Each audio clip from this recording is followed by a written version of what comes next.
Hi there, everybody. This is Colin Gossel, and welcome to Deep Space Radio. Congratulations are in order to all you fine listeners out there aboard the STS-45 Cloud Breather. It has now been exactly 1 year since we set off from our home planet, Shen. That's right. Happy anniversary, space colonists. The worst is behind us. We've finally passed through those turbulent nebulas and got a first-hand view of why no one else wanted to go through them. Turns out just because clouds are red and blue does not make them fun or delicious, and I do regret claiming they would be. But it should be smooth sailing from here on out. Only 3 years left until we reach HR 2463 beta. And boy, that procedural planetary designation has never sounded more like home. But now, folks, what you've been waiting for. You love it. I love it. Ship bylaws require it if we want to keep broadcasting. So here it is, your daily news update. What is happening today aboard the Cloud Breather? Well, down on the main concourse, passersby may have noticed some new artwork adorning the sides of the trolley.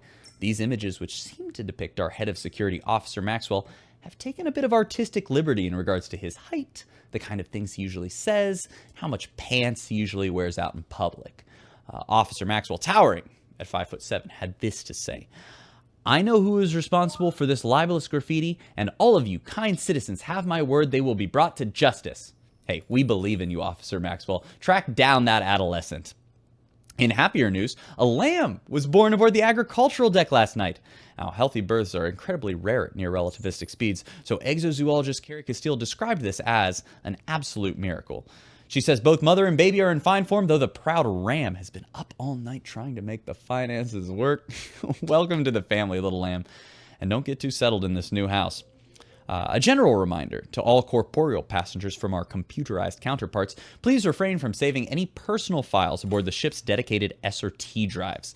Computerized store owner Annie Maddox put it quite eloquently, saying, quote, "How would you like to go home after a long day of work only to find someone had broken in and left a box of vintage porn behind in your living room?" Would that I knew, Annie. Finally, our intrepid Captain Donald, who may have graduated last in his class at the Academy, but paints an impeccable landscape, sent along an interesting heads up for all you stargazers out there. Our long-range scanners have picked up an oncoming cloud of debris. There may be a couple bumps and bangs as the metallic rocks break up against our deflector fields, but it should make for, quote, quite the captivating sight. To send us out, we've got a new mix by teenager Mercury Theed of Deck 7, unappreciated by the man, and a talented artist in all respects. Take it away, Mercury. And how about that debris field, folks? Wow, what a show. You know, some people call Deep Space Radio Studios just a repurposed airlock, but you know what I call it? The best seat in the house. Although it is, of course, a repurposed airlock. Anyway, anyone who was watching the fireworks likely noticed our intrepid pilot, Claudio Atlos, doing some fancy flying out into the debris. Now, fun though it may be for a world-famous spacer like him to risk his life for our entertainment, rumors have been spreading through the ship that he actually flew into the debris to bring something back. Now, what did we find out there? Is it valuable? Is it dangerous? Now, these are the very questions the bridge has asked me not to spread. And to further cut off any entertaining speculation, Captain Donald, our leader who rules with a rubber fist, has prepared a short address for all passengers. Here it is. Hello, passengers. It's me, the captain. Captain Donald, that is. So stop what you're doing and listen up, if you have a moment. Yesterday, as we were passing through the debris field, our scanners picked up a strange energy signature. It was, oscillating in a unique way, and we all noticed it immediately. So I sent our pilot, Claudio, into the debris field to investigate, and he found a sort of pyramid thing.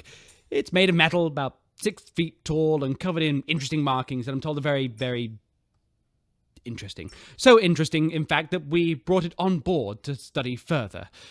Now, the important thing to remember is that there is no danger. It's just a big piece of metal. But the markings could mean that there's an unknown human colony out here, or maybe a probe that's drifted far off course. And anyway, our science team, led by Professor Bolin, want to learn what they can about its origins. While they do so, no one should be spreading rumors about what the artifact is or where it came from. And that's an order. If I hear people saying things that they shouldn't do, well, you better watch out. Just watch out. That's right. So, okay. That's all. Everyone, please go back to your business. How do you think that sounded?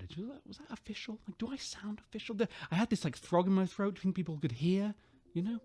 What? What button? And it looks like it's that time of the month again, folks. Professor Bo Lin, distinguished intellect and former head of the Science Academy on Shen, someone we're lucky to have aboard, has prepared his monthly broadcast covering a, quote, scientific topic relevant to the public interest. And of course, I'm excited to bring it to you here on everyone's favorite station for entertainment. This month, the good professor will be addressing the strange artifact we picked up in deep space that his team has been studying. Take it away, Professor Bo Lin. Good afternoon, passengers, young and old. For today's brief lecture, I've received countless requests for information concerning the artifact we found in deep space. It does seem like an exciting topic. Unfortunately, as is so often the case, the light of science has dissolved the shroud of mystery to reveal the mundane and familiar. The artifact is, quite simply, a big, boring bulk of metal. Basic metallic molecular structure, rust-resistant but no higher technological functionality or internal circuitry, at least none I can detect. The markings on its hull do catch the eye, slightly ominous perhaps to the superstitious among us, but they bear none of the universal symbols or clues that most human cultures use to indicate higher meaning.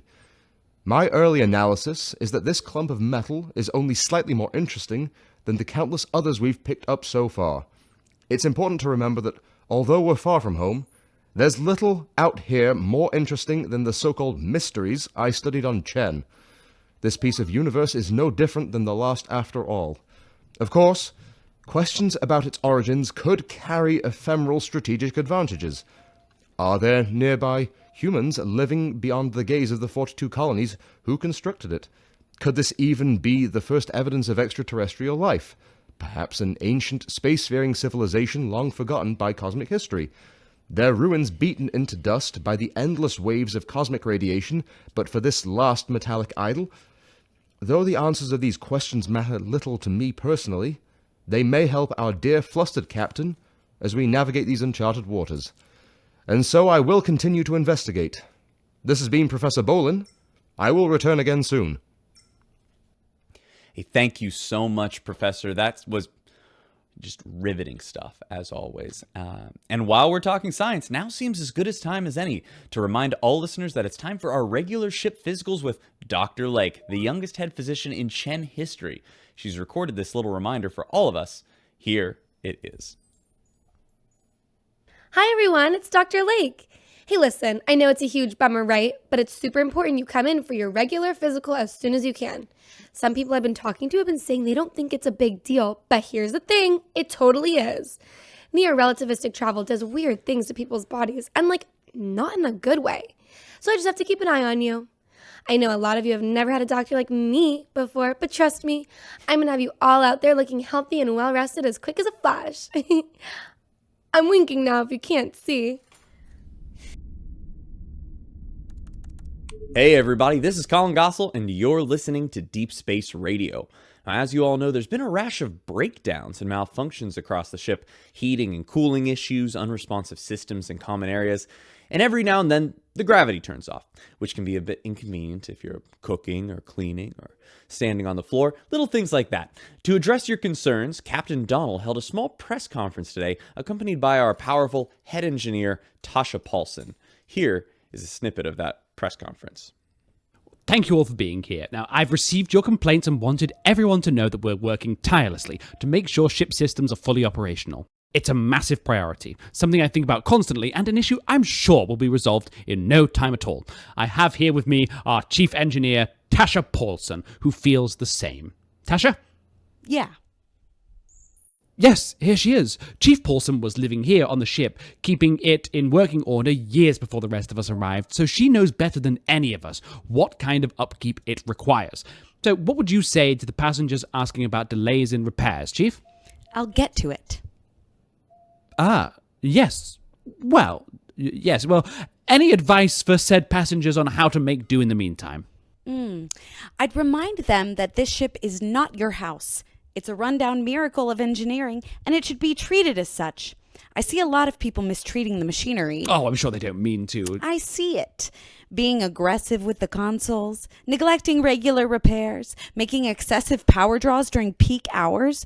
You treat the ship bad, it'll treat you bad. Now, Chief, I'm certain everyone on board is doing their best. Oh, are they? Captain, do you recall the updates on the artificial gravity hardware I suggested before we left Chen? Too expensive, I think, was your opinion. Well, I said... And who was it who recommended we take a detour around the debris field instead of straining our systems by letting it break against our deflector field? Was it you? Oh, no. You were eager to paint the pretty colors.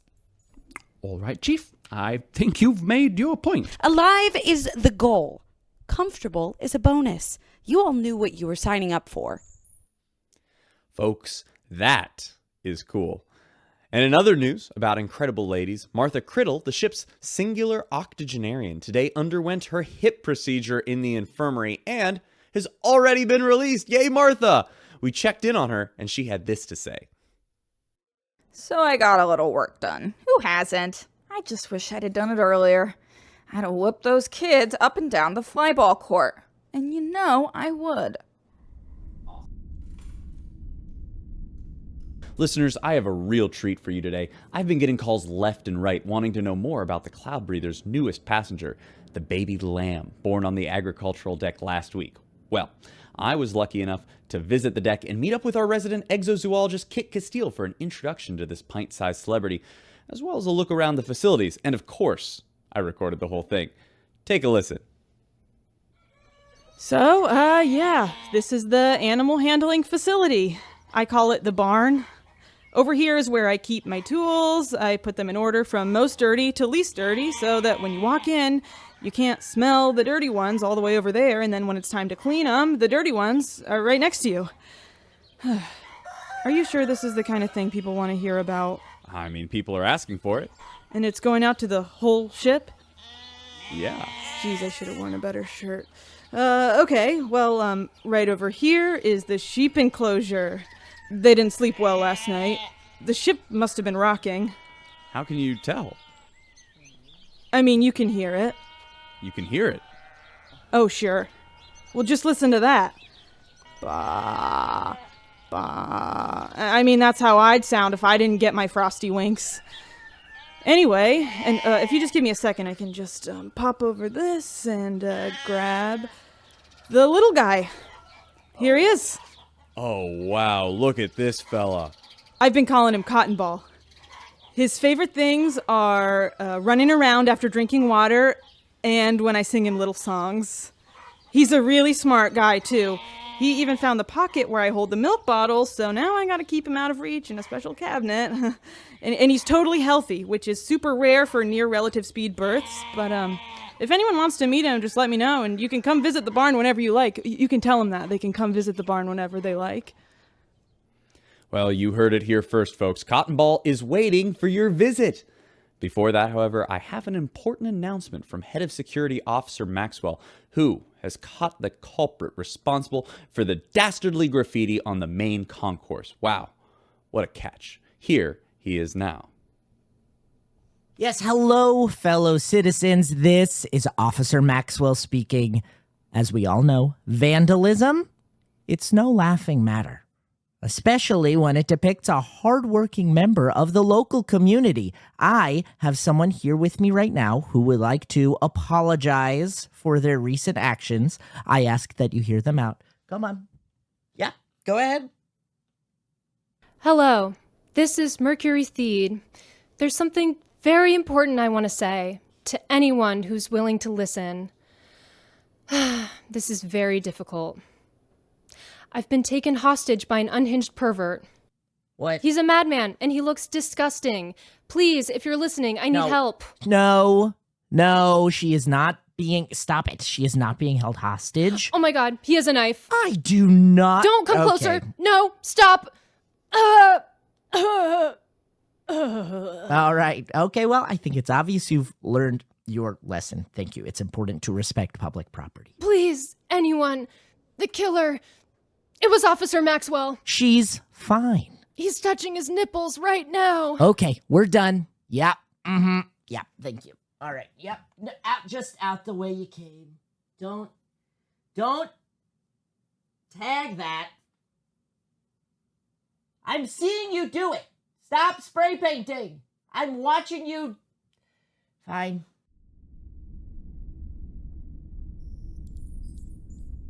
It seems the fever surrounding the artifact in the docking bay has begun to die down as people realize there's not a lot to say about a big, boring bulk of metal. Well, that is except for one very vocal passenger who feels we never should have brought it aboard, Bradley Theed, head of the Passenger Activism Association. I caught up with Bradley on the agricultural deck where he runs his farm, and he had this to say. Colin, I'm so glad you're here. You see, because this artifact from Umbra knows where may be nothing, or it could be a danger to all of us. It could be some sort of disease-ridden alien carcass. It could be a...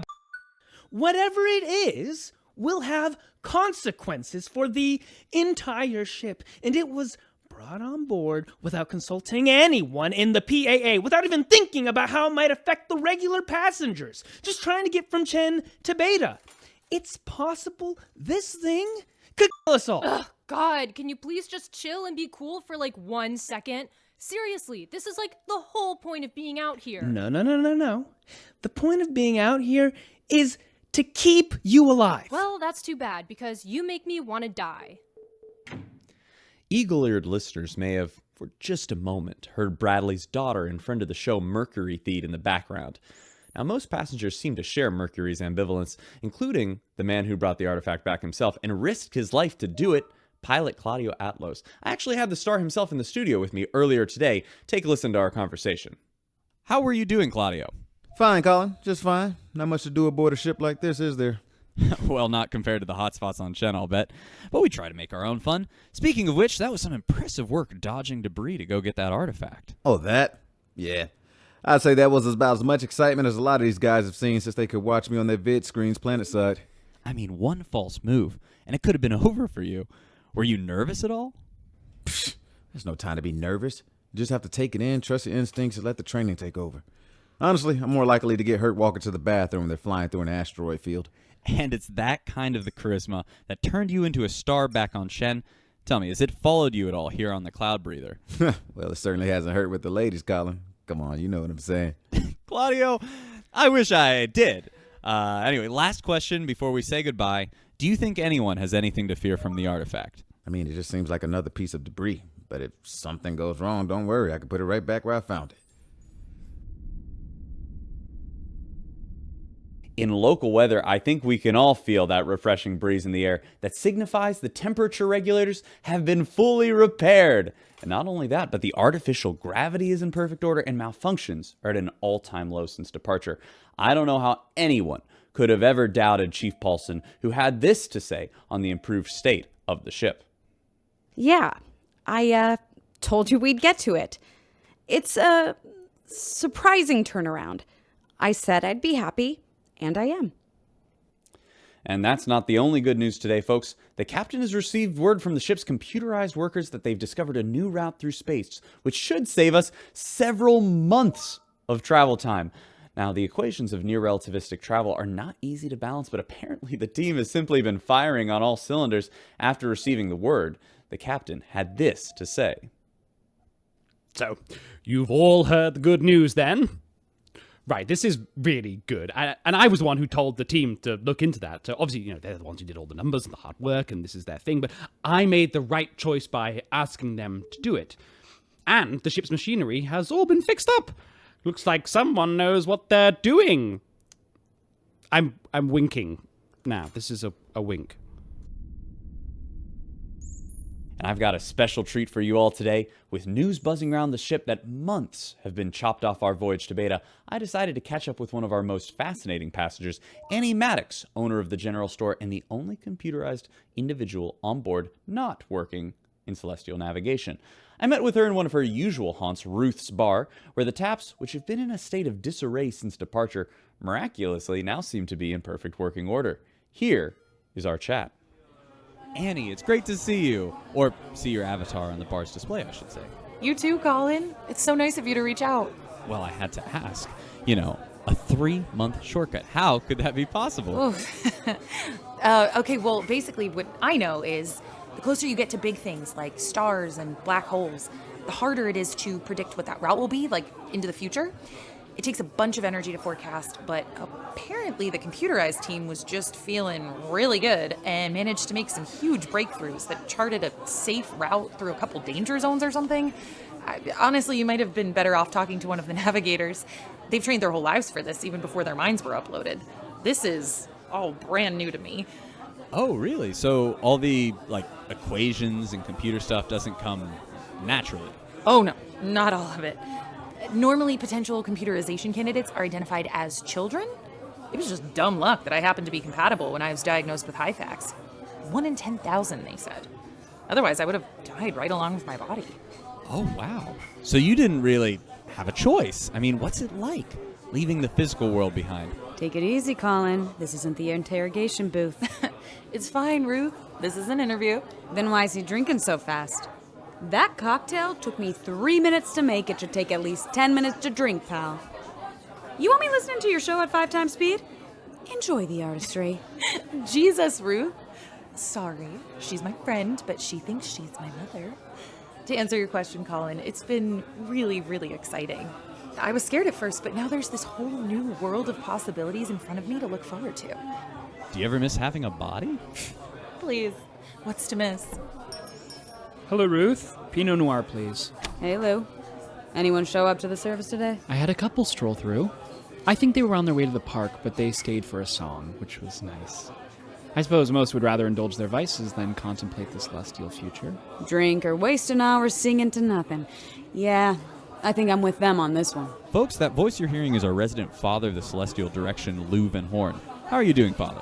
Oh, Colin, it's good to see you. You know, I've been thinking about the possibility of broadcasting some of my services. Wow. Oh, my... Look, I'm so sorry. Guys, everyone, I actually have to run. Annie, thank you so much. Father, I'll see you later. Well, it looks like cold season has come early aboard the Cloud Breather, ladies and gentlemen, with a sudden influx of coughs and sniffles audible down every hallway. Though nothing serious has reared its head yet, our youthful physician, Dr. Lake, has asked me to tell listeners that it's, quote, super important to come see her if you feel sick. She said she didn't want to alarm anybody, but that the rate this bug is spreading is weirdly quick. She also reminds passengers to come in for their physicals because apparently many of you still haven't. After hearing what Dr. Lake had to say, I gave a quick call to Professor Bolin to see if he thought the spread was strange. Here is his take on the situation.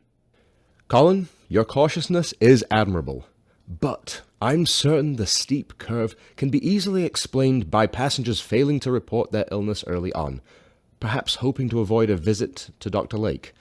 Who can blame them, inexperienced as she is?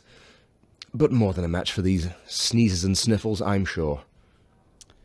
So it seems this cold is nothing to worry about. And more good news, today, pilot Claudio Atlos managed the first of the complex ship maneuvers called for in our new, shorter route. Though most pilots wouldn't attempt the maneuver without the assistance of several computerized co-pilots, Claudio managed to pull it off solo to great applause from the entire bridge crew. Reached for comment, he had this to say. I mean, I'm not going to say y'all are lucky to have a pilot like me here, but I think we all know. And I'll be retired before I take a co-pilot, especially one without real eyes to see what's happening.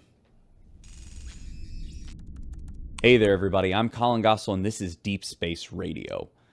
Bad news from the agricultural deck, everyone. I received word from exobiologist Kit Castile this morning that whatever sickness has been going around the station's human residents has seemingly spread to her livestock with much more serious results.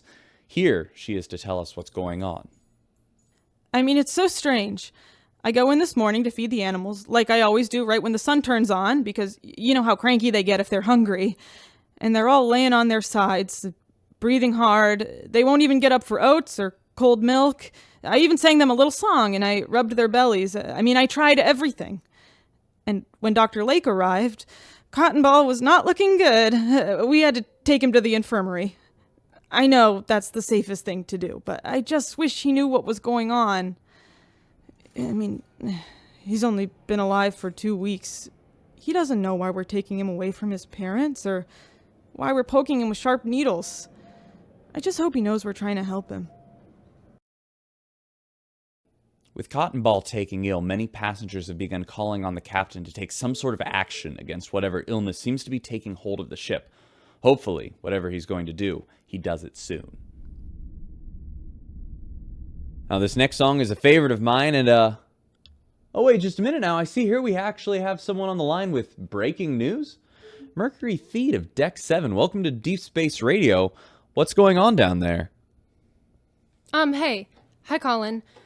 So something really weird just happened down at the commissary. Okay, Mercury, take us through it. What's going on? So I was just sitting there. I was just minding my own business, not really doing anything, just chilling, hanging out. Yeah, we get it, Mercury. Okay, so there was this guy, and he ordered food at the counter, and then, I don't know, suddenly he just, like, froze up and stopped talking, and I don't know, like, his eyes got really wide, and he started shaking pretty bad, and people were asking him, like, are you okay? And he wasn't responding at all. And then suddenly, he just fell down. He, like, dropped everything. Holy cow, Mercury, are you okay? Yeah, I'm fine. I think, I mean, what was really weird is that after that happened, there were these people carrying him out, and the same exact thing happened to one of those people. So it's like, I don't know, maybe this is spreading? Like, maybe everyone in the commissary has it. Wait, Mercury, are you saying there's some sort of viral infection spreading around the ship? I don't know. I mean, well, the doctor wants to see everyone that was in the commissary, and I just really hope that I don't have whatever made that happen. I mean, I was just sitting there. I was just minding my own business.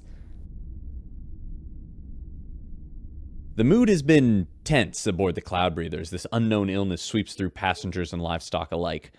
More reports of passengers seizing and passing out accompany increased headaches, fever, and congestion.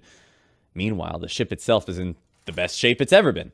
Speaking with Chief Engineer Paulson, she had this to say. Systems aren't just working well, they're working too well. An STS below 100 shouldn't be able to convert deuteronium at more than 5 light grams per mole. We're doing 7 right now.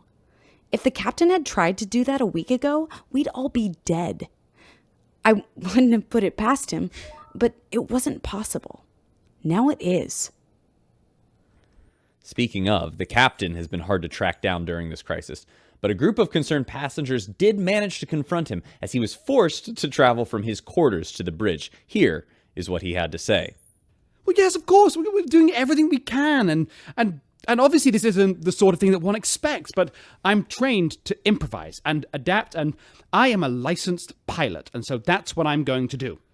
Everything is going to be fine. Pinky promise. Pinky promise. Finally, Dr. Lake has been doing her best to discover the cause of these strange symptoms, but pushback from some passengers has forced her to issue this announcement. Hi, everyone. I know you know this is a serious situation. Obviously, I'm doing everything I can, but I can't treat you if you choose not to report what's happening and refuse to see me in the infirmary. Yes, I'm running tests on some passengers to try and determine what's happening, but the tests are non-invasive and totally harmless. Please, please trust me, and if anything happens to you or someone you care about, come to the infirmary right away. Thank you. And I think we all saw this coming, with the strange happenings aboard the ship, from the unexplained illnesses to the seeming impossible repair of all the technological system. Eyes have been naturally turned to the strange artifact we picked up in deep space last week. Bradley Theed, head of the Passenger Activism Association and an outspoken critic of the decision to bring the artifact aboard, has gained a massive excitable followers. They held a rally today on the main concourse outside of Ruth's bar. Here is a clip from the event. Are we just going to sit around getting sicker and sicker by the day while a team of scientists study the thing responsible? I call on the captain to destroy the artifact as soon as possible. There is no discovery worth risking the necks of the entire ship. When will they listen?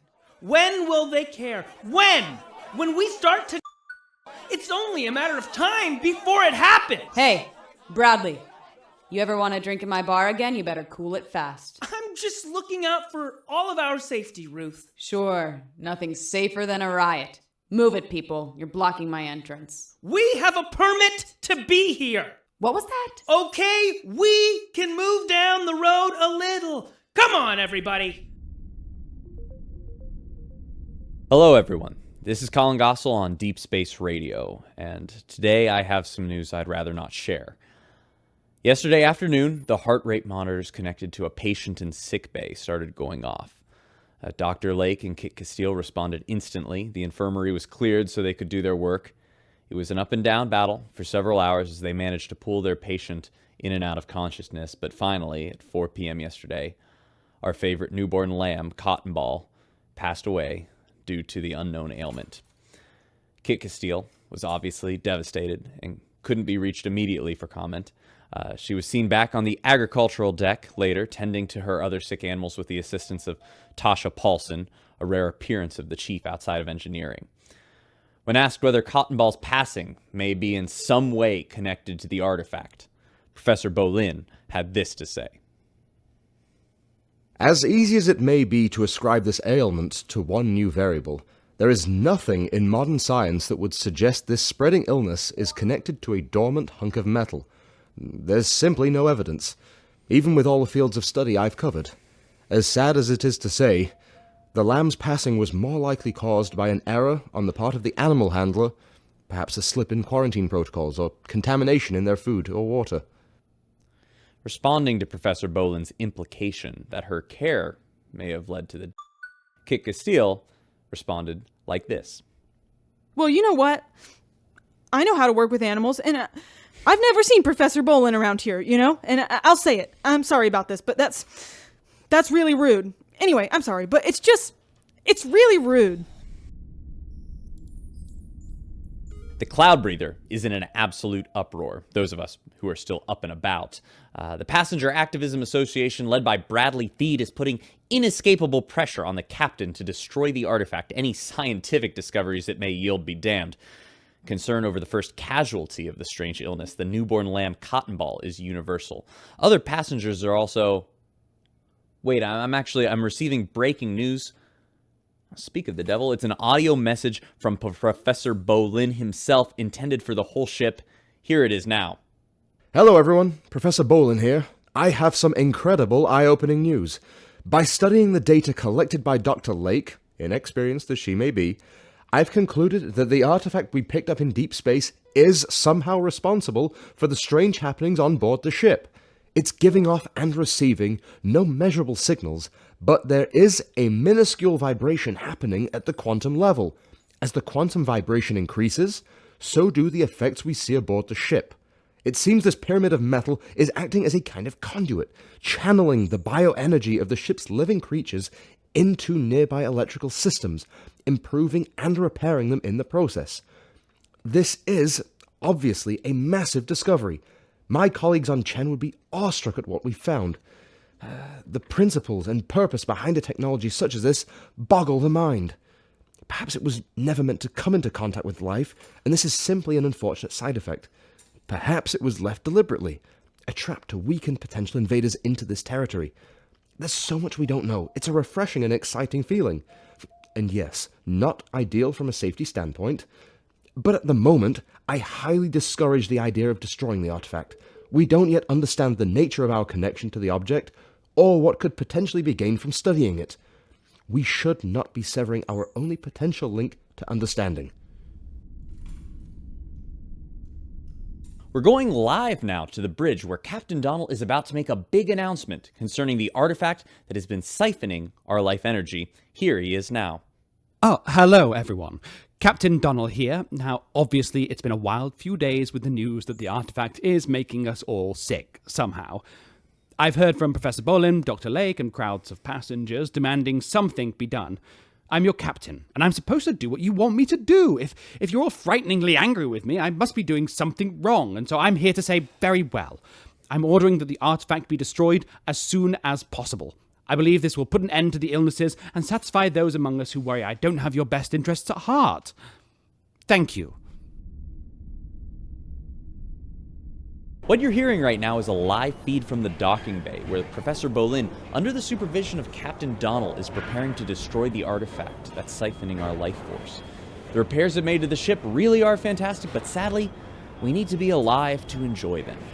For those who aren't watching the video feed, the artifact, a metallic pyramid about the height of a person, has been surrounded by an implosion field. Dr. Bolin is now stepping up to the console to address the gathered team. Hello, everyone. As you can see, this device should render enough inward force to completely crush the artifact. I'd once again like to put on record that I protest this course of action and do not know what it will result in. This is a completely untouched field of study. Your objections are noted, Professor. Please continue. Very well. All right. Silence in the bay now as Dr. Bolin pushes a slider. And nothing yet. The artifact is just sitting there. There's a strange hum, it seems. He's increasing the pressure.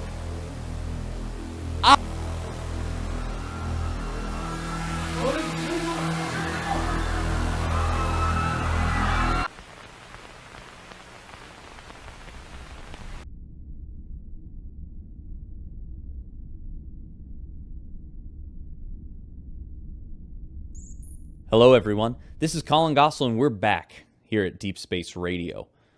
The ship is doing its best to recover today following yesterday's attempt to destroy the artifact. It has now been made clear in no uncertain terms that we are all connected to it in a more intimate way than was initially assumed, and that any damage done to it will be felt by all of us. Although no one was seriously harmed, the procedure yesterday resulted in debilitating pain, loss of faculties, and near unconsciousness for everyone on board the Cloud Breather. We're all just incredibly lucky, I guess, that Dr. Bolin programmed a dead man switch into his machinery, resulting in a deactivation if he were to let go for any reason. Bolin would later release a slightly too excited statement saying that he continues to research the nature of our connection to the artifact. He doubts leaving the artifact behind in space would save us now that the connection has been established, but he's hoping to find a way to sever it before people begin suffering permanent medical consequences. The infirmary is already full of patients, some more serious than others, but none showing any signs of improving, despite Dr. Lake's best efforts. We'll continue to monitor this situation as it develops, folks. But our scientists seem fairly certain if a solution is not found soon, our health will continue to deteriorate until that's it for us. Now, I'm not going to mince words, folks. The vibes are not ideal, with a potentially alien artifact sucking our lives away and no answer of how to stop it. Passengers have been keeping to themselves, quiet and fearful. The only community in seemingly high spirits are our computerized colleagues who, thanks to the artifact's boost of all technological systems, find themselves more energized and capable than ever before. To find out what this is like and try to bolster morale a little bit, I once again met up with Annie Maddox, this time at her general store. Here is a little bit of our conversation. Annie, how have you been lately? Colin, it feels terrible to say, but I've been amazing. Like, I know everyone with a body has been having a rough time, and I know the computerized passengers are in danger too, because who knows if this thing just blows up the whole ship or what? But it's like my brain has just shifted into narrative. I'm thinking so much faster. I can just see and understand like everything at once. You know how the last time we talked, I mentioned it usually takes years of training to do the celestial navigation stuff? Well, it's like no problem for me now. It's all just clicking, and I feel like I am in complete control. Wow, so I guess you were right before. Nothing to miss with the old body. Oh, yeah, definitely. I mean, you don't sound so sure. Okay, here's the thing. Obviously, whenever you make a big change in your life, it's not weird to feel like something is missing. So when I uploaded my mind, which is something I never planned on doing, I figured it would take time, but after I got used to this new way of living, it wouldn't feel that way so much. But now, with this artifact boosting my sensory input, I feel like I'm getting years of experience in days, and I still feel weirdly empty? Is it that you miss physical sensations, like touch or tasting food? That's not it. I mean, I can still see, touch, remember things as well as I ever did with a body. Maybe more. I think there are things I plan to do and things that are still a part of me that I can never have like this. Like what? Ah, geez. You know what? This is such a bummer. Didn't you come here to boost morale? Let's bring someone over with a positive outlook. Officer Maxwell, out on a walk, I see. Hey, Annie. Hey, Colin. Everything shipshape? Just doing the old nightly patrol. Officer, I don't know if a patrol is really necessary. I mean, anyone who would normally be committing crimes is probably sick in bed. You're probably feeling pretty sick yourself. Really, it's the least I can do. I'm supposed to keep people safe, but I'm just standing around, killing time as they waste away in their beds.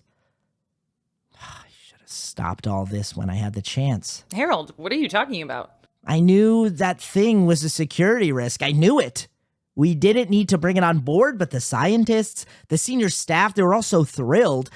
I don't even know what they're talking about half the time. The captain asked all of us whether we thought we should bring it on board. I was like, sure, why not? Why not? I said. A million reasons why not. And I knew them, and I said nothing. My one job to keep us safe. I can't even say one thing. Hey now, Harold, I don't know much about any of this, but I know for certain it isn't your fault. I mean, we all signed up for this. And hey, you know what? I've actually got something I could use your help with if you have the time. Really? Yeah, of course. Well, all my employees at the general store are out sick, and I really need someone to look after the plants. They've been wilting under the influence of the artifact, but if you could stop by every now and then, maybe we could save a couple. Don't you worry, Annie. I will work it into my patrols. You have nothing to worry about.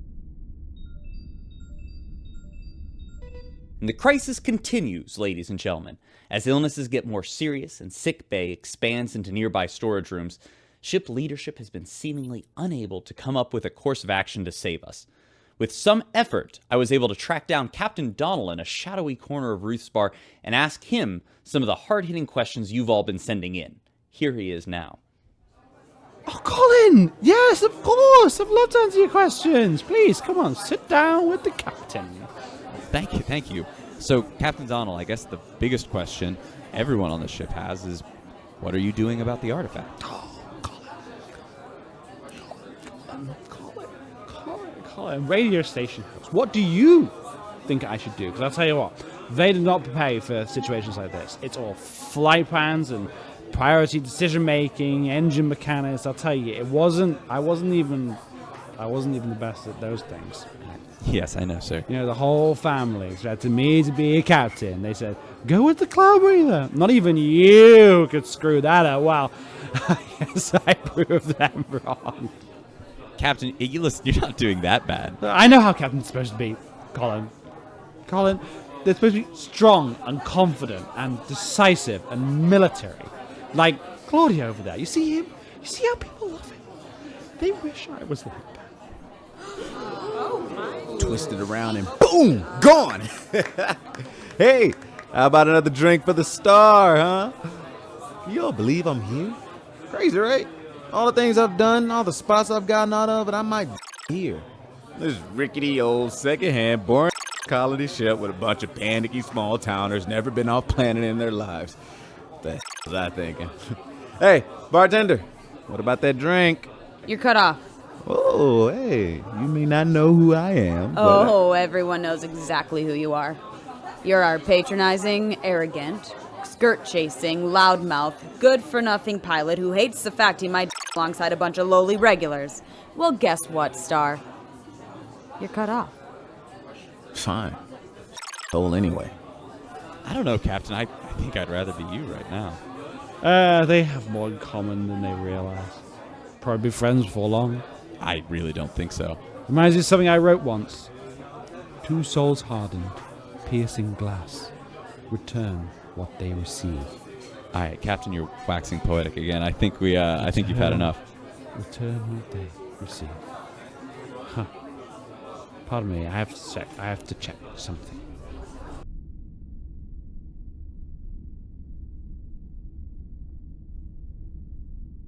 Big news today, everybody, as we go live to the bridge where Captain Donnell has an important announcement. Here he is now. Yes. Thank you all for being here. I have some big news. Now, it's not a sure thing yet, but I believe we may have a solution to the crisis of the artifact. Last night, contemplating over a brandy, as one does, I had an idea. When we damage the artifact, it hurts us.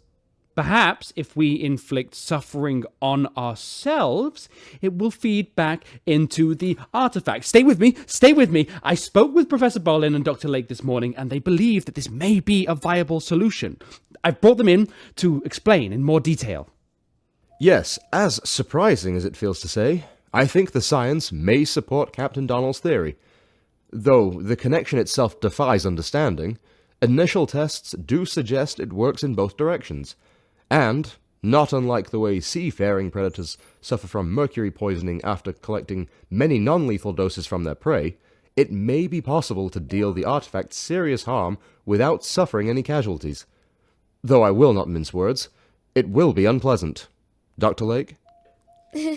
Yes, hello. After talking with the captain and the professor, I think I've been able to design an artificial virus that we can mass produce and infect ourselves with.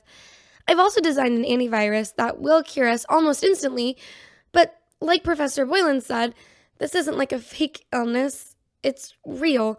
We're not passing the illness to the artifact. We're passing our life energy, the actual suffering. So it has to actually suck.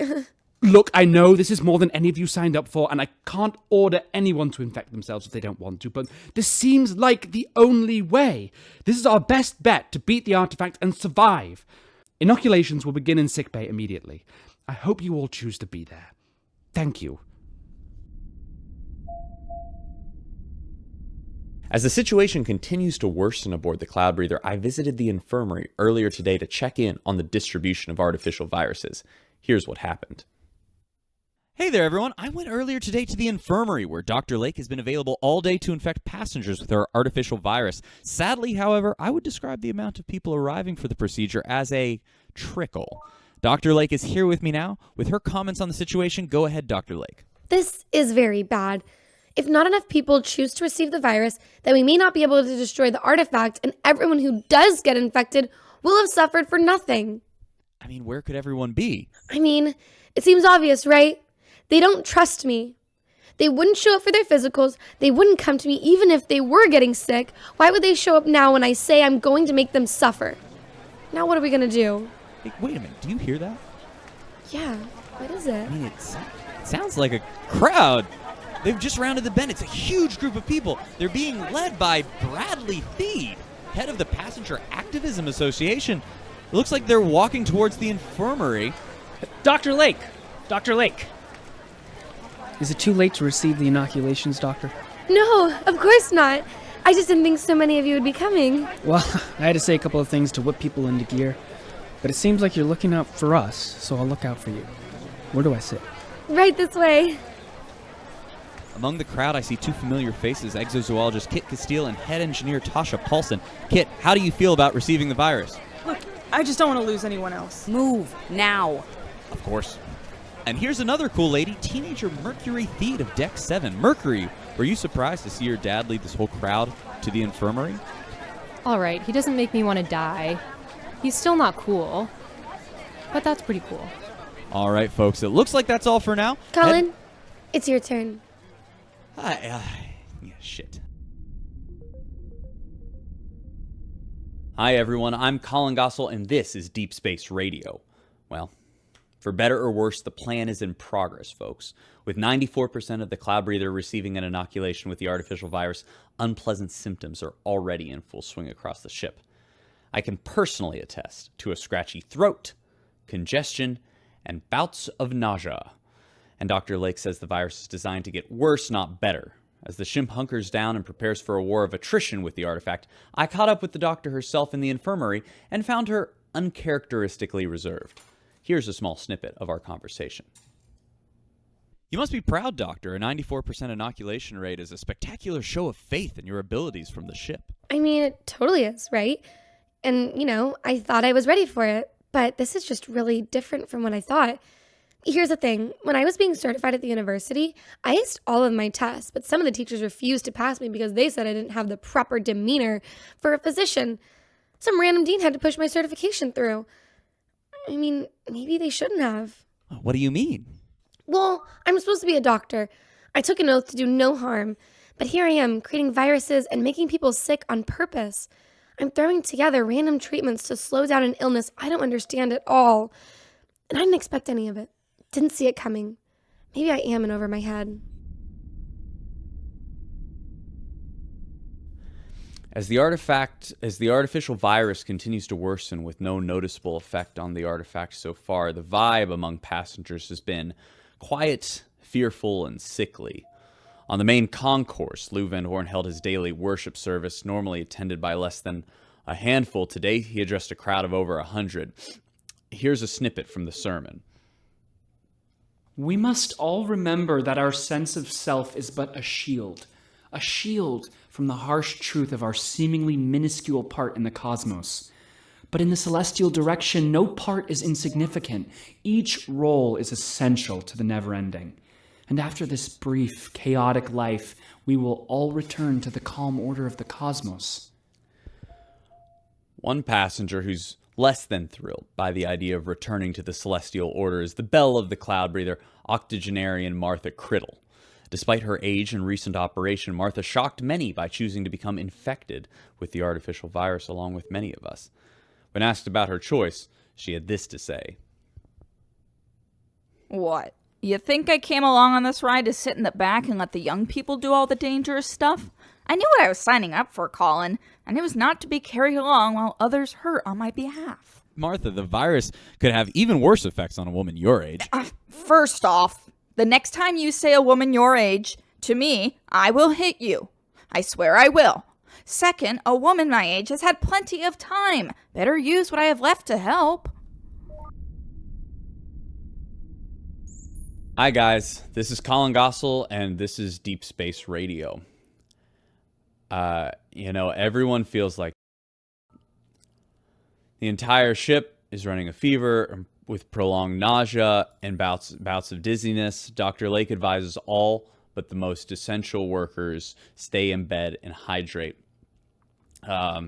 Full disclosure, I was told I should not be doing the show in my current state. But let's see any of their sick asses drag themselves all the way up to the top deck to take me off the air.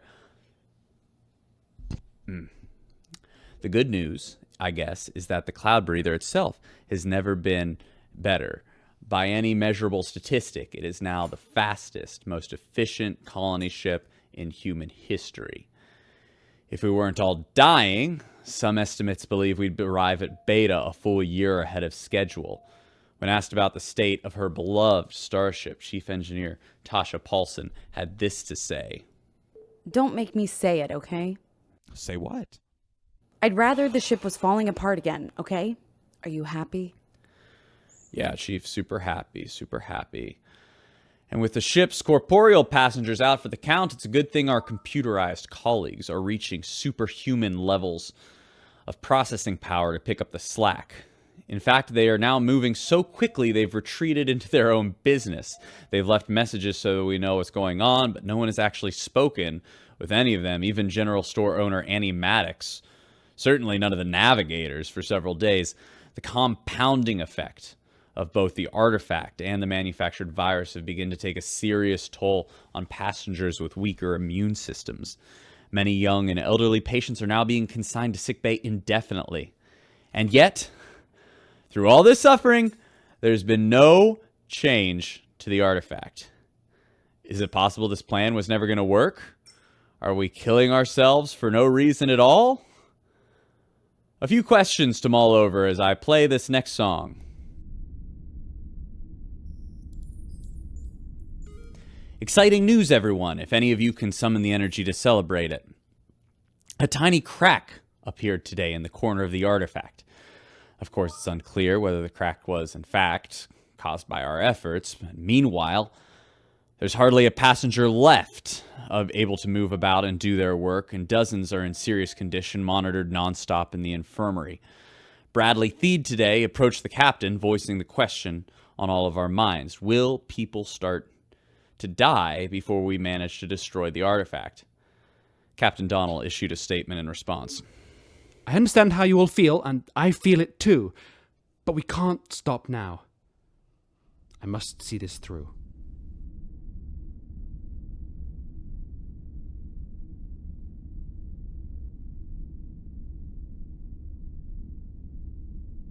Hey everyone, this is Colin Gossel on Deep Space Radio, dragging myself with what little adrenaline I have left up to my desk.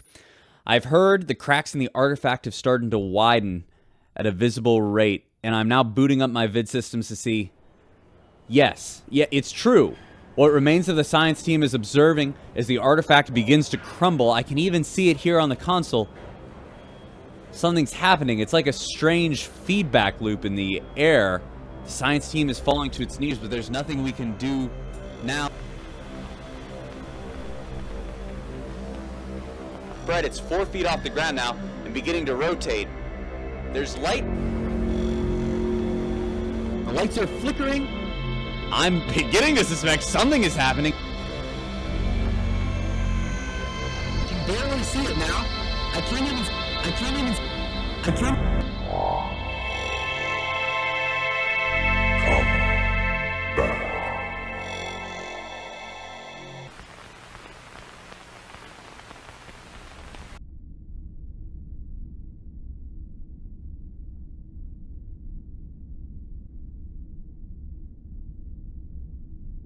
Ladies and gentlemen, this is Colin Gosselin. We're back here at Deep Space Radio. Congratulations to all passengers aboard the Cloud Breather for weathering the storm and defeating the artifact with no human casualties. Apologies, of course, for going off the air. The power surge fried some of my more budget-friendly circuits, and I had to make some repairs, but now we're back, none the worse for wear. Immediately following the destruction of the artifact, many people on board reported hearing a strange voice calling out to them. The source of the voice is unclear, and any audio device that recorded it promptly blew up. So I guess we'll just have to save that mystery for another day. Dr. Lake quickly administered her antivirus, and it's safe to say we're all back to our happy pre-artifact state. But that sadly also applies to the ship itself, which seems to be making up for lost time with twice as many malfunctions as it had before. Reached for comment, Chief Paulson had this to say. The way it should be. Move. A party has been raging all evening down at Ruth's bar. I stopped by and managed to get this statement from Ruth, the bar owner, herself. Thank God. I almost thought about closing. Look at this. Everyone's happy. Except this one. What's your problem, Lou? Just a touch of melancholy, I suppose. No one at service today. It seems I'm only needed when people are desperate and miserable. Have a drink on me, Father. You're doing important work. But Ruth, you're not a believer, are you? Of course not. But take the drink anyway. Well, it seems that despite our best efforts, we didn't manage to get through the crisis completely unscathed. For more on the situation, here's me earlier today at the infirmary. I'm coming to you now from the infirmary, where Dr. Lake and Professor Bolin have been caring for our dear Martha Criddle, who it seems has lost the use of her legs due to the physical strain of the crisis. Despite the tragedy, however, she remains in high spirits. How are you doing, Martha? Get that microphone out of my face if you want to keep it. I need my frosty winks. Well, that's classic Martha. Is she going to be okay, Doctor? Yes, and she'll still be able to move around with the mobility device Professor Bolin is designing. She's super lucky. It was really risky for a minute when things got bad, but she'll pull through. No thanks to me. What are you talking about, Lake? You're right to doubt me. I thought I was ready, but I am clearly not. Or I would have prepared for this. I would have known what to do. Known what to do? Girl, if I am at a loss, you most certainly should be as well. Being ready does not mean you're finished. It means you're at the beginning. It means you have what it takes to start learning from experience rather than the expensive books written by half-dead academics. And you have what it takes as much as any medical student I certified at the university. Wait, you were the one who pushed my certification through? Of course. You seemed on par with the rest of the half-rate riff-raff that school churned out, so why shouldn't I? Don't prove me wrong. Of course. Thank you, Professor. Yes. All is back to normal aboard the Cloud Breather. Officer Maxwell is trying to catch whoever soaked his shoes in milk. Chief Paulson is hard at work keeping the grav system operational. And Mercury Theed has sent us a new song. It's called White Shoes, and I can't wait to play it. One of the only notable changes is the increased presence of Captain Donnell, who seems to be roaming the ship more than the fearful, distant captain we observed upon departure. To comment, I received a message from exozoologist Kit Castile, still recovering from the passing of newborn lamb Cotton Ball. Here is what she had to say. It's been really tough. But after everything settled down, I got this letter from the captain. Here, I'll read it for you. Carrie, though we've survived to fight another day, our souls can feel stuck in place, left behind when we lose someone we care about. There are no easy words or trite phrases I can offer you to solve this. I know you fear Cotton Ball's last moments were filled with fear and uncertainty, but I believe he, like many animals, could sense the love that surrounded him, and that he knew, despite the subtle differences between sheep and humans, that we were all the same in the eye of the universe. Lost, fearful lambs in the grand cosmic forest of deep space, filled with the same wonders and terrors that he felt as he drifted off to sleep. Humans can forget truths like these, but animals know. At the end, he knew he was not alone. None of us are. That's why he's the best captain, no matter what they say.